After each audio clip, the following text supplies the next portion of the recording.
แจ้งการของกระทรวงการต่างประเทศเกี่ยวกับสหายทองลุ้นศรีสุริตเลขาธิการใหญ่ประธานประเทศแห่งสาธารณรัฐประชาธิปไตยประชาชนลาวพร้อมด้วยภรรยาและคณะผู้แทนขั้นสูงของสาธารณรัฐประชาธิปไตยประชาชนลาว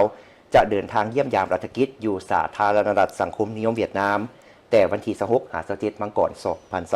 2026โดยตอบสนองตามคำเชิญของ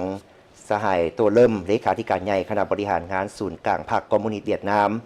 สหายทองลุ้นศรีสุริตเลขาธิการใหญ่คณะบริหารงานศูนย์กลางพรรคประชาชนปฏิบัติลาวประธานประเทศแห่งสาธารณรัฐประชาธิปไตยประชาชนลาวพร้อมด้วยภรรยาและคณะผู้แทนขั้นสูงของสาธารณรัฐประชาธิปไตยประชาชนลาว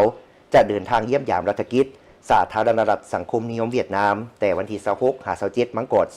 2026เพื่อเป็นการหัดแน่นและเสริมขยายสายพัวพันมิตรภาพอันยิ่งใหญ่